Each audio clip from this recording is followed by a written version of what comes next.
Today I'm making a honey oat bath bomb using buttermilk and colloidal oatmeal. But along the way, I want to give some tips and tricks on how I get smooth, beautiful bath bombs. If you want to see how this gorgeous bath bomb is made, then keep watching. This is a small amount of distilled water. Before I do anything, I add a little bit of water to my baking soda. I remember noticing that some of my bath bombs were turning out smoother than the others, and the key difference was that the smoother bath bombs had baking soda that I'd added a bit of water to in the beginning. So this is tip number 1. Tip 2 is to use cream of tartar. If you've seen cream of tartar before, you'll notice how fine and dense the particles are. This property gives a finished bath bomb a smooth appearance, as the cream of tartar fills all the little nooks and crannies of a bath bomb surface.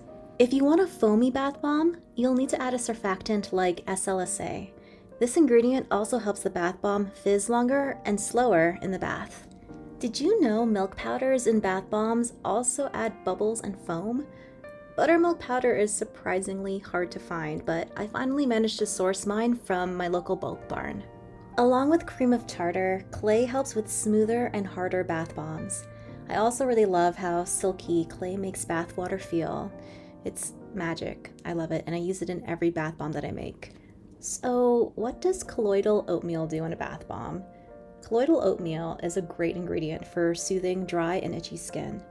It works to rehydrate skin by drawing moisture to it and helps reinforce your skin's protective layer. Shea butter is also an amazing moisturizer that I love adding in bath bombs.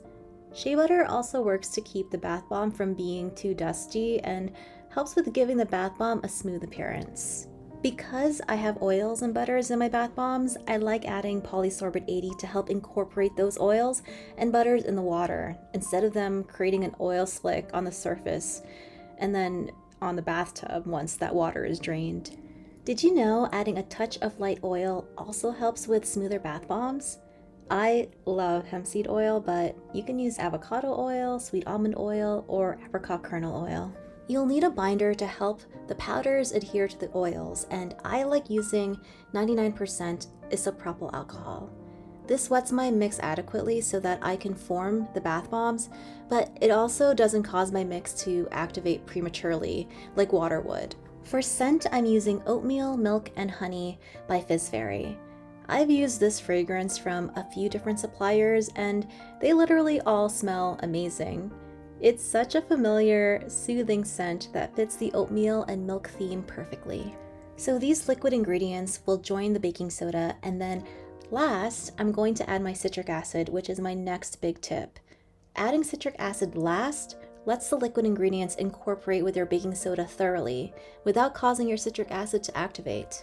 So I let my mixer incorporate my citric acid into everything, and then I spray the mix with some distilled water. The little boost in hydration not only gives me some extra time to form the bath bombs, but it also helps with a harder bath bomb.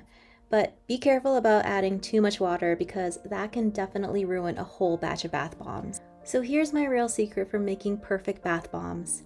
I use a bath bomb press, and for these bath bombs, I'll be using the Bath Bomb Press's medium round mold, which is my favorite mold. It can be tricky getting used to this machine and its molds, but once you have it down, it's so easy and quick. And if you are interested in this bath bomb press, I have links to everything in my description box below. This angle kind of sucks, but it gets better. Stay with me.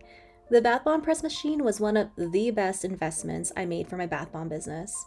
I can make so many perfect bath bombs quickly and easily using this machine. After some twisting and tapping, the bath bomb pops right out, and look how perfect, cute, and smooth this bath bomb is. I also really love their commercial grade aluminum metal curing trays that help keep my bath bombs super round. So here's a closer look at my mold filling technique. After adding a bit of oats for decoration, I start filling the mold without pressing down at all.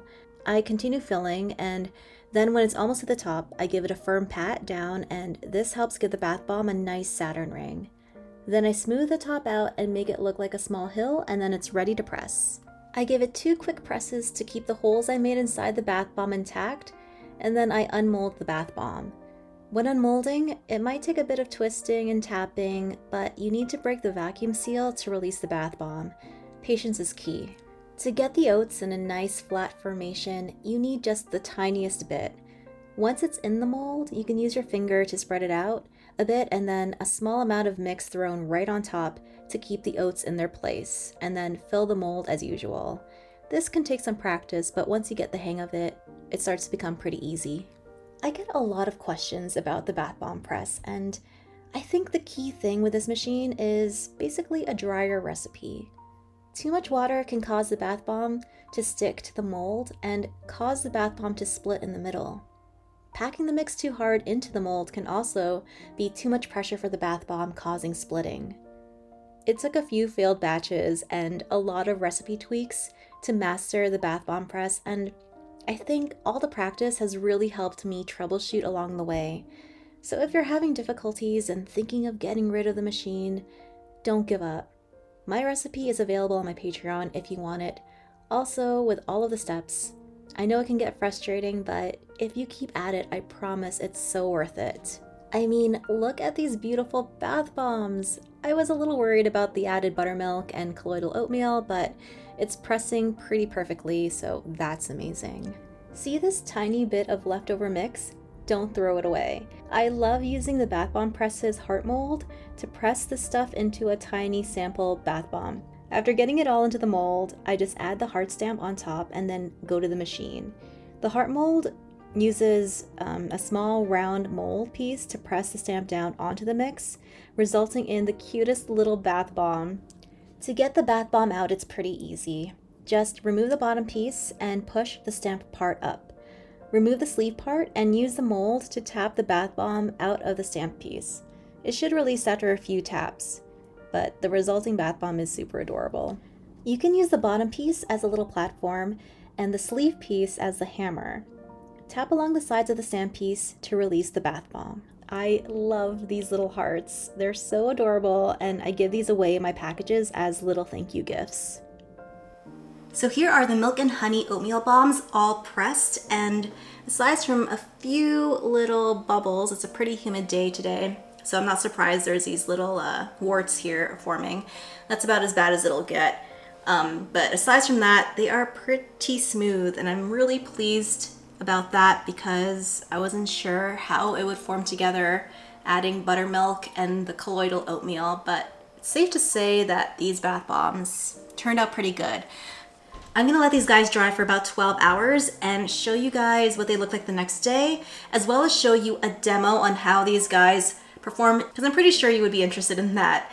So next time you see these guys, it'll be 12 hours later.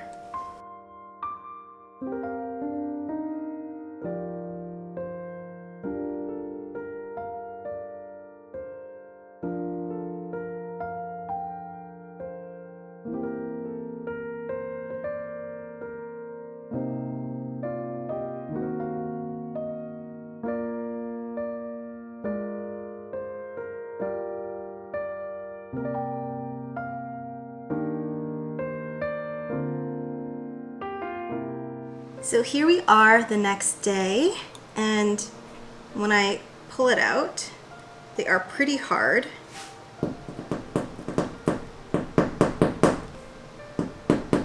That's pretty solid. And they all look really good. We do have a few with small warts, like this guy over here. It's a little bit of a wart, but I don't worry too much about those. But for the most part, these bath bombs look absolutely gorgeous. Oh, bit of the ring fell off there as I was holding it. But the oats at the top, these are pretty delicate. They'll easily fall off, so when you're packaging them or wrapping them in their polyethylene, make sure that you keep the bath bomb upright when you're doing that so that you can salvage as much of these oats on top as possible. But yeah, these turned out fantastic. And now, for those of you who are super curious as to how these perform in the water, I'm going to insert a demo of them right here.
So those are some tips you can use to create perfect bath bombs. If you learned or liked this video, show me some love by leaving a like or letting me know in the comments. It helps so much, and if you want to see more, please subscribe. And thank you to Fizz Fairy for the wonderful oatmeal, milk, and honey fragrance oil. One of my fave fragrances for fall. It's so cozy and soothing.